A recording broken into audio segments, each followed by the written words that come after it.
Elas caíram e bateram no jarro de flores. Estava na mesa, não sabia que tinha um jarro de flores ali. Eu fui, peguei, realmente tinha. E tinha um jarro mesmo, procurei aquelas bolinhas ali e não achei. Eu chamei minha mãe e falei com ela. Falei, mãe, caiu 2 bolas ali dos meus olhos. E ela falou assim, Jó, foi uma visão profética que você teve. E a partir daquele dia eu comecei a enxergar. Enxergando e tal. E até carro escondido eu já peguei já. Meus 9, acho que eu tinha uns 11 anos de idade. As crianças que não façam isso não é profético, entendeu? Então, quebrei uma árvore, com o carro era um Toyota, e aí acabei quebrando uma árvore. Mas nesse tempo eu até para me escolher a mulher para casar. Assim, eu olhei, conheci, né? Pesquisei e falei, não, é essa aqui. Pense você se eu cego, caso, sem saber, Jesus me cura, eu olho para a pessoa. E aí eu pergunto quem é isso, ela falou, eu sou tua esposa. Eu falo assim, eu me segue de novo, né? É brincadeira. Irmãos, eu vim de uma família onde meu pai também era pastor. E ele era pistoleiro antes de ser pastor. Ele matou dos 16 aos 36. Mas dos 36 aos 79, só em reuniões evangelísticas, ele chegou a ganhar 400 pessoas para Jesus em uma noite.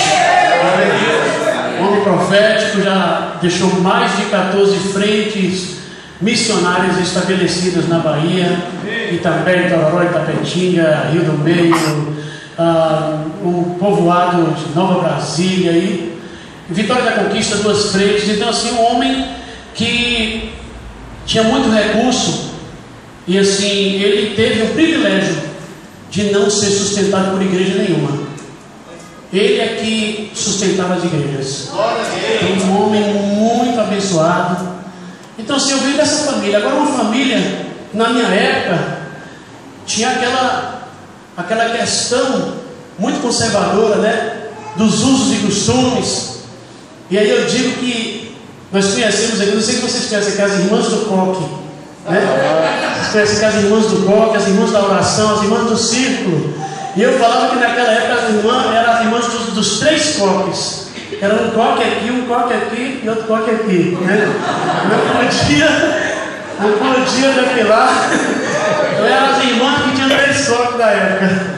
Então lá em casa não tinha televisão. E a gente assistia televisão na casa dos outros. Um negócio bem difícil. E aí, um dia a mãe vendeu uma vaca escondida de Florentino, meu pai, e comprou uma TV. As irmãs aqui, por favor, não façam isso. Isso também não é profético. E meu pai ia para a fazenda segunda e terça, quinta e sexta. E ele tinha uma frente missionária na fazenda e ele ia lá para ministrar. E na segunda e terça, quinta e sexta, a gente tirava a TV do guarda-roupa e ia embora assistir. Quando o Toyota chegava, a gente acabava a alegria. Ô, velho, agora foi embora. Pronto, acabou tudo. Guarda a televisão. Oh, meu Deus. E a gente ficava assim, pai, quando você vai estar fazendo? Ah, meu filho, hoje eu vou mais tarde. Oh, meu Deus. Libera logo esse velho, Senhor. Então, até que um dia ele descobriu. E foi terrível. Mas ele acabou acostumando com a TV. E acabou começando a assistir o faroeste. E ele, que era pistoleiro, teve um dia que ele falou, moça, aquela ali eu não errava não. Aí ele chamou a mãe e falou, Nilzete, está errado. Estou começando a olhar para as coisas de novo e tal. Então assim, enfim, irmãos, eu venho dessa família assim, eu creio que eu venho de uma outra geração onde o evangelho era um pouco mais fechado, era um pouco mais truncado, mas o evangelho também era mais puro. E quando eu pensei em algo profético para compartilhar com os irmãos nessa noite, eu fui em um bocado de lugar e o Senhor Jesus não me permitiu.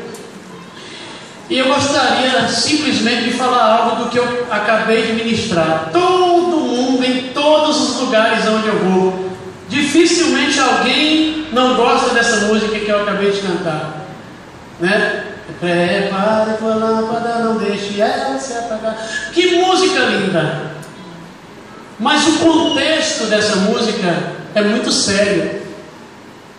É um contexto, vamos dizer assim, nós temos ouvido muito falar sobre o reino dos céus. Temos ministrado sobre os princípios do reino. E nesses dias, irmãos, eu fiquei praticamente 4 anos parado. Eu venho com o ministério itinerante já há 10 anos. E há 4 anos atrás o Senhor falou, está hora de parar.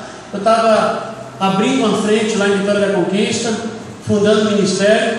E eu parei, pastor Bruno até, a gente, né, conversamos no ano passado sobre a possibilidade e não deu certo, por conta de que eu não estava pronto ainda. E eu também, irmãos, não queria sair sem um propósito, né? E não há um propósito, irmãos, maior do que adorar a Deus. Glória a Deus. Não há um propósito maior do que o que estamos fazendo aqui, levantando esse altar de adoração. Porque se tem coisas que tocam os céus, eu me recordo aqui de 3. E uma das 3 é a adoração. A adoração toca os céus, ela rasga os céus. A adoração tem um destino. Então não tem coisa maior do que nós adorarmos a Deus. Mas eu acredito que aqui nessa igreja Batista da Graça, é isso? Família da Graça? Família da Graça, Batista e Misericórdia, né, pastor? Estou brincando, eu sou batista, então por isso que eu fico tirando só no Cruz Batista. A raiz é batista, né? Não tem jeito, não, então fora, não pode fugir. Então, né? Eu fiquei assim, sabe, aqui na Família da Graça deve ter bons músicos, bons adoradores, porque esse som é muito bom. Parabéns, né? Muito bom.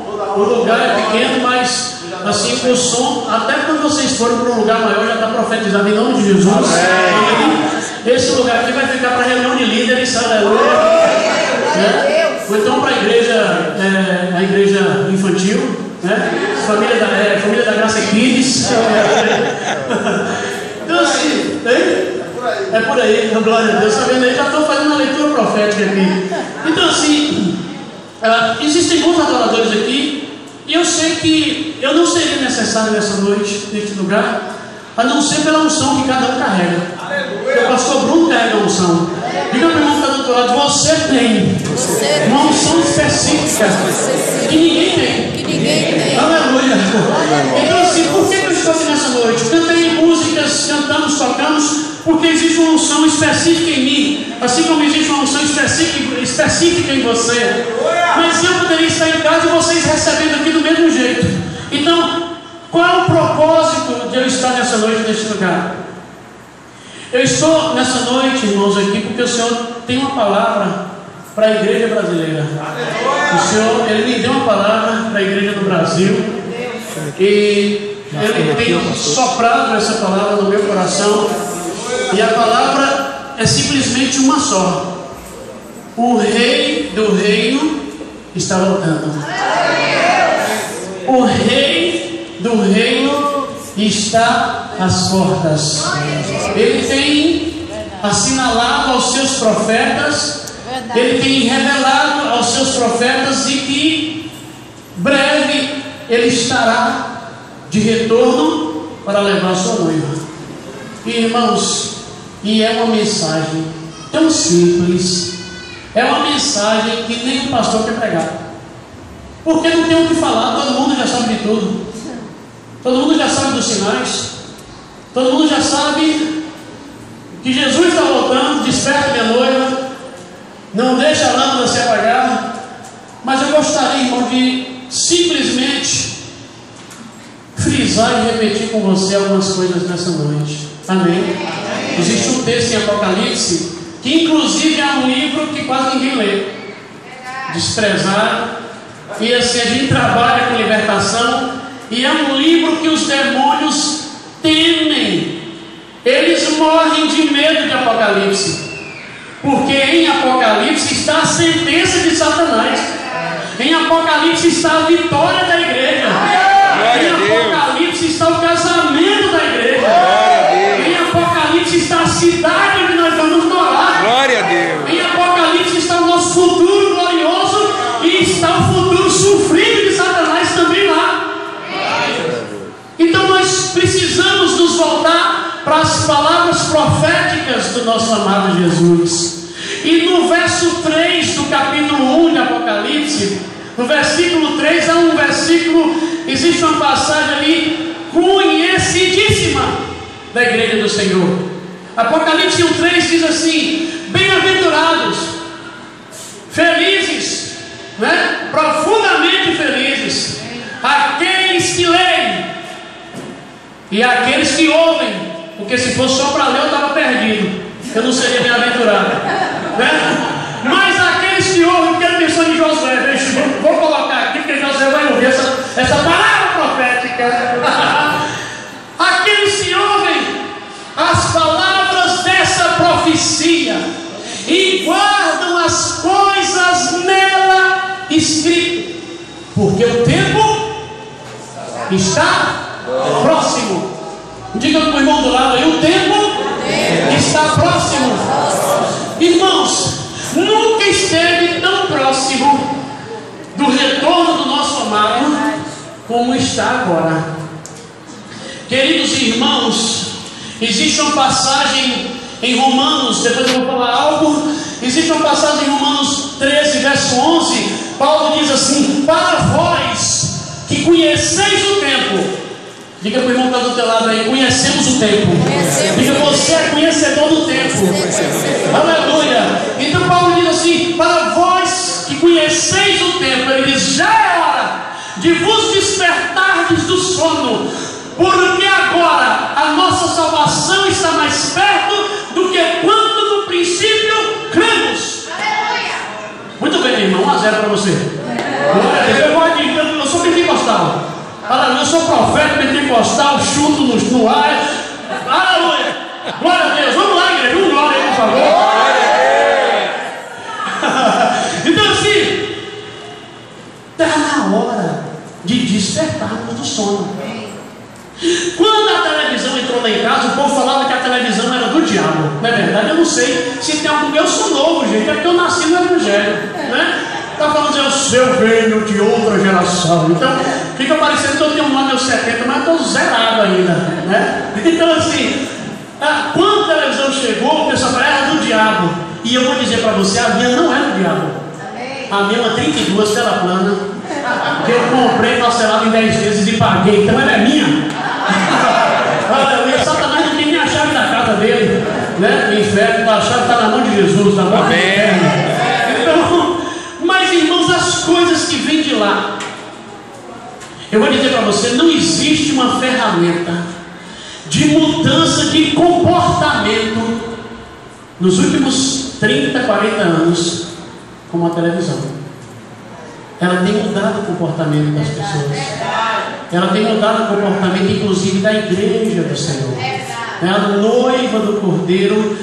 E infelizmente, irmãos, são coisas que têm entrado em nossas casas, têm feito parte do nosso cotidiano. E há 2 anos atrás, meu querido pastor Bruno, nós desligamos a TV lá em casa.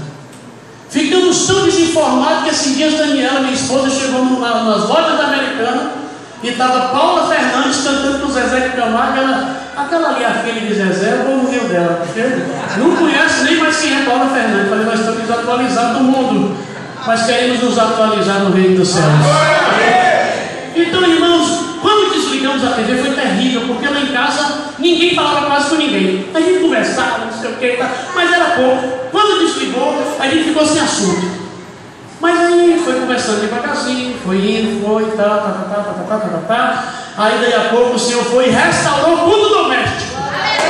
Falei: opa, que maravilha, né? E daí do culto doméstico a gente foi para a calçada tocar e cantar. Amém. E na calçada os meninos dos vizinhos foram chegando, e a gente não conhecia ninguém na rua. E aí na rua foi chegando um outro. Agora já existe um avivamento da rua, porque nós conhecemos a maioria dos vizinhos. Sabe por quê? Porque a gente saiu fora da TV. Abandonamos o sistema. E irmãos, nós ficamos nos perguntando: por quê? que o homossexualismo tem invadido o nosso planeta, tem invadido o nosso Brasil. A gente vai para o shopping, a gente vai para os lugares na Unidade da Conquista e tá assim, eu creio que infestou, sabe? Não tenho nada contra os meus amigos, inclusive o que cuida de meu cabelo é entendeu? Ele é homossexual, amigaço, sabe? Chora, me pede para orar por ele, chora, quer sair fora e tal. Estamos acompanhando, estamos tratando ele, né? E aí vai lá para casa. Então assim, mas irmãos, existem coisas terríveis acontecendo no nosso planeta e é hora da igreja do Senhor despertar e acordar. Então eu gostaria de falar simplesmente em que tempo estamos vivendo. Qual é o tempo em que estamos vivendo? E rapidinho, existe 7 igrejas em Apocalipse. A igreja de Éfeso, a igreja de Esmirna, a igreja de Pérgamo, a igreja de Tiatira, a igreja de Sardes, Filadélfia e a igreja de Laodiceia. Cada uma dessas igrejas tem uma característica profética. Cada uma dessas igrejas, elas foram determinadas para um tempo da história. Éfeso foi logo no governo apostólico, no mover apostólico, logo no finalzinho do início do primeiro século. Esmirna foi um tempo de sofrimento que a igreja passou, 200 anos até o ano 313. Então veio seguindo igrejas sendo estabelecidas: Pérgamo, Tiatira, Sardes, Laodiceia, Filadélfia, quando os irmãos eles foram avivados ali na época de Spurgeon, Finney, Wesley. Então houve um reavivamento e o evangelho retornou. Alguns dizem que Filadélfia foi a reforma com Martinho Lutero, mas reforma com sangue nós não conseguimos entender. Então nós entendemos que naquele momento ali, daquele avivamento com Moody, né, com John Wesley, houve realmente um retorno da igreja do Senhor naquele tempo. Mas irmãos, além de Filadélfia, nós temos uma outra igreja hoje, Laodiceia. E esse é o tempo, essa é a geração, infelizmente, de Laodiceia. O nome Laodiceia significa povo do juízo, povo que será julgado. E Pedro, na sua primeira carta, capítulo 4, verso 17, Pedro diz que o julgamento já começou pela casa de Deus. Nós, irmãos, já estamos sendo julgados, nós já estamos sendo peneirados. A igreja do Senhor já tem sido sacudida, a igreja do Senhor já tem sido preparada, a igreja do Senhor já tem sido adornada. Aqueles que têm ouvido a voz profética do noivo, eles têm buscado a santidade, eles têm buscado a santificação. Então, irmãos, quando nós pensamos em igreja de Laodiceia, o contexto de Laodiceia é um contexto morno, é um contexto que não está frio e não está quente. Porque com água fria dá para se aproveitar para fazer um suco, não é verdade? Mas com água morna não dá para fazer um café, porque o cafezinho tem que ser quente. Não é verdade, gente? Água morna não serve para nada. E o contexto da igreja nos nossos dias hoje é um contexto morno. E o texto em Apocalipse 3, verso 17, o Senhor Jesus Cristo diz assim: ela não sabe. O pior problema de tudo é que Laodiceia não sabe. A Bíblia diz: ela não sabe que é pobre, miserável, cega e nu. Então existem 4 deficiências na igreja de Laodiceia. Ela se considera rica, ela se considera suficiente, ela se considera totalmente independente, mas o Senhor Jesus olha e vê pobreza, nudez, cegueira e miséria. E a gente eu que venho de um contexto antigo de evangelho, eu olho para o evangelho de hoje e eu consigo ver um evangelho raso, consigo ver um evangelho mais superficial, um evangelho onde, se vier no culto de domingo, já cumpriu a obrigação. Sabe? Se vier no domingo à noite, pronto, já estou salvo, pastor Bruno vai me ver no domingo que vem. Não quero compromisso com célula, não quero compromisso com oração, não quero compromisso, não, domingo tá bom, já cumpri minha obrigação. Tenho visto, irmãos, lá na minha cidade, um esfriamento tão grande, uma apostasia tão grande, que nos shows seculares, a igreja tem que se reunir para ir. E eles postam no Facebook as fotos com Zé Cabaleiro, com o Teatro Mágico, com o Lulu Santos, com essa turma toda lá que, meu Deus, sabe esse pessoal? Então a igreja lá na minha cidade está assim. Uma igreja que há uma década atrás estava avivada. Uma igreja que há 8 anos atrás saía nas ruas e nós demos um abraço no anel viário de Vitória da Conquista em um projeto chamado Redenção. E a igreja estava de vento em popa. Mas a Bíblia diz que antes do retorno do rei haveria uma apostasia tão intensa que alguns abandonariam a fé, dando ouvidos a espíritos enganadores.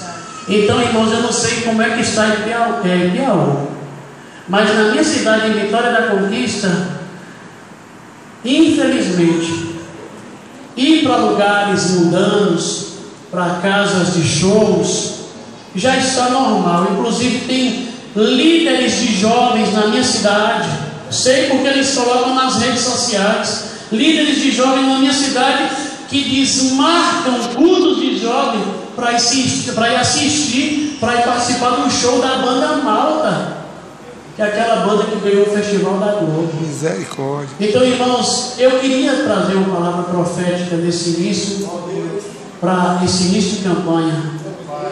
E eu estou trazendo uma palavra profética para você. É tempo de estar perto do noivo. É tempo de estar ao lado de Jesus. Jó, o que eu faço para que eu não possa entrar nessa apostasia? O texto diz: arrepende-te. Hoje pela manhã eu estava em casa e o Senhor foi trazendo pecado, mais pecado. Eu fui, meu Deus, eu não sabia. E Ele foi me mostrando. E eu tenho orado: Senhor, retira todo engano. Eu quero conhecer a verdade. Retira tudo aquilo que é mal no meu coração. Há 10 anos atrás, irmãos, há 11 anos atrás, eu estava perdido dentro da igreja do Senhor. Já pensou uma coisa dessa? Perdido dentro da igreja, pastoreando uma congregação, líder de mocidade, líder do ministério de louvor, cantando do jeito que canto aqui. Eu não canto bonito, mas canto afinado, aleluia. Estava lá fazendo o louvor na igreja, mas eu estava perdido. Meu Deus! Eu era, irmãos, perdão com a palavra, um adúltero de mente, de pensamento, preso na pornografia. E olha que eu não enxergo. Se eu enxergasse, seria pior. Está entendendo? Então, assim, irmãos, Ele me encontrou, Ele me restaurou, Ele me trouxe novamente. Por isso que eu estou aqui hoje, limpo, falando para você que é um tempo de restauração da noiva. É um tempo de nós abandonarmos as práticas antigas. Ele diz: arrepende-te, lembra-te de onde caíste, volta, retorna. E é isso que eu tenho feito há 10 anos. Você está bom? Não estou. A Bíblia diz que aquele que começou a boa obra, até o dia de Cristo, Ele completará essa obra. Então, meus queridos irmãos, o que eu estou fazendo nesses dias? Irmãos, eu sou pecador, e nós somos pecadores e continuaremos sendo pecadores. Nós temos uma natureza terrível, pecaminosa, mas nós também temos um caráter implantado em nós. Nós temos uma semente divina, que é a semente de Cristo, e essa semente de Cristo que está em nós, ela precisa crescer. E essa natureza terrena, pecaminosa, humana, precisa diminuir, sumir, morrer, desaparecer. E como é que eu vou fazer isso? Ficando perto dele. perto dele, ele vai me falar tudo. Ele vai mostrar tudo que está acontecendo comigo.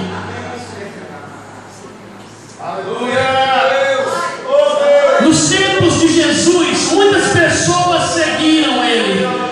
Nos tempos de Jesus, muitas pessoas estavam ao lado de Jesus. Existiam pessoas que seguiam Jesus por milagres, e elas eram tocadas nos milagres. Jesus não faz acepção de ninguém. A Bíblia diz em Mateus 19 que multidões seguiam Jesus.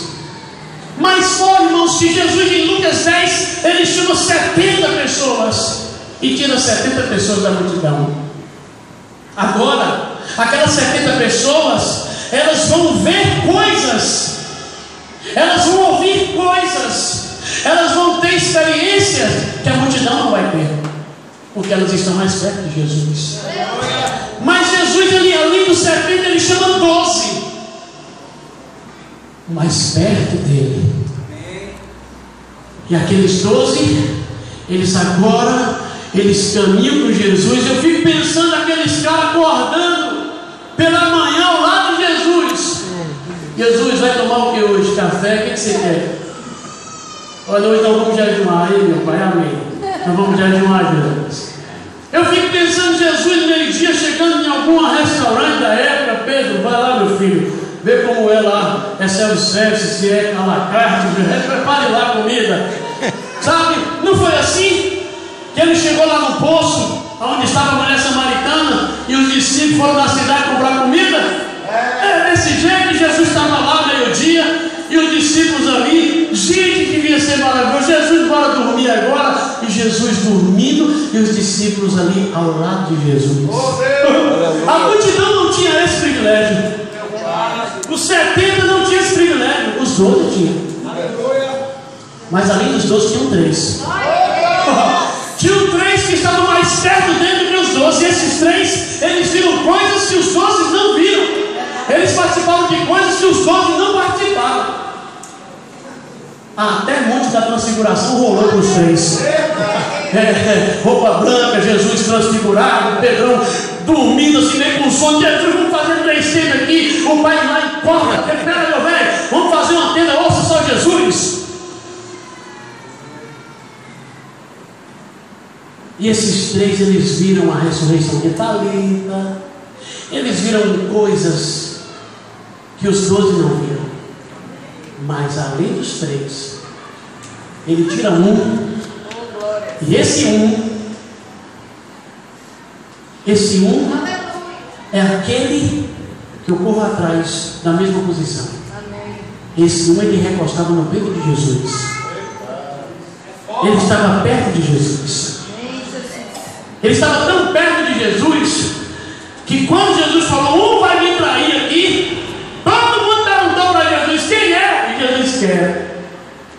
Sou eu, Jesus quer. Então ele lá, sou eu, Jesus parado. Pedrão, é eu parado. Mas quando aquele que é íntimo de Jesus, recostado no peito, pergunta, quem é Jesus? Jesus fala, não tem jeito, para você eu conto tudo. É esse cabra aqui que eu vou dar um pedaço de pão molhado aqui, é ele mesmo. Diga para o irmão da do teu lado, se você ficar perto dele, ele vai te contar os segredos que ele não conta para ninguém. Aleluia! Eu tenho que estar perto dele, porque perto dele eu vou ouvir a mesma voz que João ouviu em Apocalipse 4, verso 1. João ouviu uma voz dizendo assim, sobe cá, e eu te mostrarei coisas que vão acontecer. Perto dele nós vamos ouvir a voz da convocação, dizendo assim, pastor Bruno, sobe! Glória a Deus! Família da graça, sobe! Glória a Deus! Eu tenho coisas para mostrar para vocês. Eu tenho uma eternidade de amor para revelar para vocês. E nós não podemos perder, irmãos, essa oportunidade de estarmos com o noivo. É única. E depois que ele retirar a igreja daqui, as coisas vão piorar. Existe um sistema montado, irmãos. Existe algo já preparado para o fim do mundo.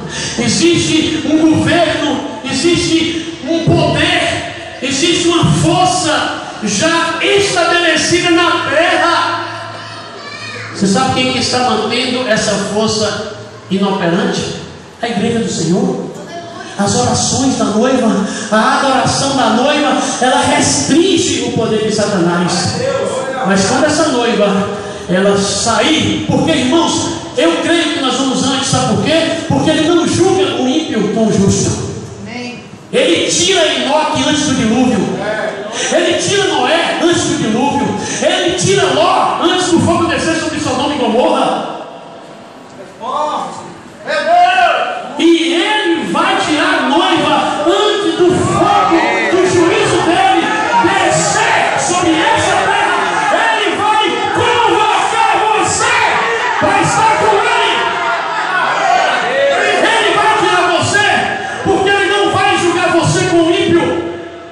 Ou então não precisa se preparar, mas nós estamos nos ataviando, nos preparando para isso. E eu vou te contar um segredo. Quando o pastor Bruno foi casar, pessoas estavam prontas para ataviar sua noiva, a sua noiva que hoje é sua esposa, linda pela fé. E todos a maquiagem, não viste a gente por quê? Pega o cabelo e bota o véu, grinalda, eu não sei, o vestido. Todo mundo ali ajeitando. Bruno se virou só, né? Em casa. Eu também me virei só, pastor, sozinho. Mas elas têm um tratamento VIP, né? Lá em Vitória da Conquista tem o dia da princesa. Aí vai para o spa e fica lá. E banheira de massagem. Oh, aleluia. Sabe? Mas no reino dos céus a coisa é diferente. Sabia? Em Apocalipse 19, verso 7, a Bíblia diz assim: ouviu-se uma voz do céu dizendo: regozijemo-nos e exultemo-nos e demos-lhe a glória, porque são chegadas as bodas do Cordeiro, cuja esposa a si mesma já se ataviou. Meu Deus do céu. Quem se apronta é você. No reino dos céus, quem se apronta é a noiva. É você. E você tem um vestido, você tem uma veste branca. E cada vez que você diz sim para Jesus, cada vez que você diz sim para o Espírito Santo, cada vez que o Espírito Santo chama a sua atenção em uma área e você diz sim, Espírito Santo, eu vou reparar essa área, um bordado é colocado na sua veste. Cada vez que o mundo te convida, que a balada te convida, que o show te convida, e você diz não, eu vou ficar com meu amado, aí vem lá um bordado de ouro no vestido, e você vai se ataviando. Cada vez que você tem até motivos para odiar o seu irmão por algo que ele fez, e você resolve perdoar o irmão, mas um bordado na veste, e você vai se aprontando, e você vai se ataviando, porque as bodas são chegadas, e nós precisamos ouvir a convocação, precisamos estar alinhados com os céus nesse tempo, precisamos saber o que está acontecendo. Por isso que nós conhecemos o tempo, somos conhecedores do tempo. Diga para o irmão que está do teu lado: você é conhecedor do tempo. E nesse conhecimento do tempo, eu preciso me preparar, eu preciso correr. E aqui vai um parêntese: nesse preparo para estar com ele, se você vai se casar, continue os planos. Se você vai fazer a faculdade, faça. Se você quer fazer um mestrado, faça. Se você vai montar um negócio, monte. Faça tudo que você tiver que fazer aqui na terra. Se você tem um projeto espiritual, um evangelismo para ser estabelecido, qualquer projeto espiritual, continue, mas olhando para cima, olhando para os céus. Paulo diz em Tessalonicenses 3, olhando para as coisas do alto. esquecendo as coisas da terra e olhando para as coisas de cima. Aleluia. Eu tenho projetos aqui na terra. Tenho projetos de evangelismo esse ano na minha cidade. Eu tenho projetos de um DVD. E aí Biaú vai estar comigo. Aleluia. Não sei onde eu vou gravar esse DVD, mas nós vamos estar juntos. Tenho projetos, mas eu estou com o coração ansiando e dizendo: Maranata, ora vem, Senhor Jesus. Amém. O retorno dele não deve nos parar, mas o retorno dele deve estar na nossa mente, porque existe um segredo, e eu vou encerrar aqui. Um segredo para aqueles que serão arrebatados. Este segredo está em 2 Timóteo, capítulo 4, o versículo 8. Esse segredo diz o seguinte: Paulo diz assim: já agora a coroa da justiça me está aguardando, e não somente a mim, mas a todos quantos amam a vinda do Senhor Jesus. Glória a Deus. Quer receber a coroa? Amém? A coroa da justiça? Temos que amar o retorno. Amém. Temos que amar a vinda dele. Quer saber outro segredo? A música que cantamos: azeite. Amém. Azeite na lâmpada e azeite na vasilha. É outro segredo para estar perto do noivo. Quantos aqui querem estar perto do noivo? Aleluia. Eu não quero a multidão, eu não quero 70, eu não quero os 12. Tem muita gente que está impressionada com títulos: apóstolo, pastor, bispo, semideus. Aleluia. Não quero. Não quero. Pode, eu sou apóstolo, amém. Me consagra aqui, eu não rejeito o título, mas não quero. Eu quero recostar no peito dele. Eu quero ir além do título. Eu quero estar além do título. Glória a Deus. Glória a Deus. Amém. Aleluia. Fica perguntando do teu lado aí: vamos sair da multidão? Aleluia. Vamos recostar a cabeça no peito dele. Ronaldo. Oh, glória. Esse é o nosso desejo. Oh, glória. Aleluia. E para estar perto dele, temos que estar com a lâmpada acesa. E com a reserva de azeite na vasilha. Aquelas moças que foram encontrar-se com Jesus, com o noivo, tinham tudo em comum. Viam comigo, tudo em comum. Tudo em comum. Elas eram virgens, irmãos. Elas eram totalmente puras. Elas tinham azeite na lâmpada. Estava se apagando porque estava cedo, então tinha um azeite. Então é um símbolo de que elas tinham o Espírito Santo. Elas também iam de encontro ao noivo. Com certeza estavam vestidas todas iguais. Só tinha uma diferença: umas estavam preparadas com azeite na vasilha e com a reserva de azeite. Não adianta o pastor Bruno fazer até a oração no monte, 30 dias de oração no monte, e você virar: pastor, 6 horas lá por mim. Não adianta, irmão. Busca de azeite, só você. Eu posso falar com você, problema na justiça, né, um filho que está nas drogas, a gente pode interceder junto, não é pastor não. A gente pode clamar ao Senhor, a gente pode orar, expulsar demônio, fazer tudo que for. Agora, intimidade com Deus, busca de azeite, é só você e Ele. No dia do retorno de Jesus, a lâmpada do pastor Bruno só vai servir para ele. Hoje eu posso estar iluminado com a lâmpada dele aqui nessa igreja. Hoje o pastor Bruno, ele traz uma palavra, ele nos incentiva, ele nos anima, ele vai na tua casa, ele faz uma visita e você fala assim: meu Deus, que lâmpada maravilhosa. Eu estou caminhando aqui na luz que Deus deu ao pastor Bruno. Mas no dia da convocação, a lâmpada que está com ele só vai servir para ele. Todos nós temos que estar com as lâmpadas acesas e com reserva de azeite. E isso a gente só consegue perto dele, perto do noivo. Diga para o irmão que está do teu lado: é hora de sairmos da multidão, passarmos pelos 70, abandonarmos os 12, deixarmos os 3 para trás e recostarmos a nossa cabeça no peito do amado.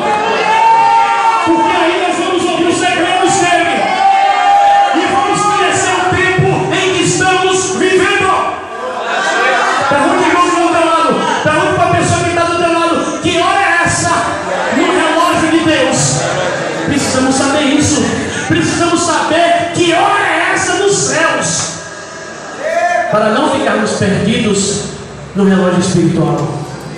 João disse na sua primeira carta, capítulo 2, verso 18: filhinhos, já é a última hora. No relógio de Deus, há 2000 anos atrás, só faltava uma hora. No relógio de Deus, agora, eu creio que minutos ou segundos para a convocação. Você está preparado? Estamos nos ataviando aqui, amém? Estamos na célula, não sei se vocês trabalham aqui dessa forma. Estamos buscando o Senhor em vigílias. Estamos nos preparando, perdoando e sendo perdoado, né? Estamos abandonando a mentira e vivendo a verdade. Estamos aqui vivendo totalmente em santidade. Aleluia. Hoje, irmãos, eu tenho que terminar. Tem que parar de lá. Normal, já é normal casal e namorado dormir junto. Misericórdia. Tem igrejas que eles dormem junto e ministram no louvor. Irmão, chegou a hora da separação. Chegou a hora de que aquele que é. A Bíblia diz: vereis a diferença entre o justo e o ímpio, entre o que serve e o que não serve. A hora é agora. Quantos querem estar perto do Senhor? Glória a Deus. Amém? Vamos ficar de pé. Deixa eu orar por você. Meu irmão Daniel.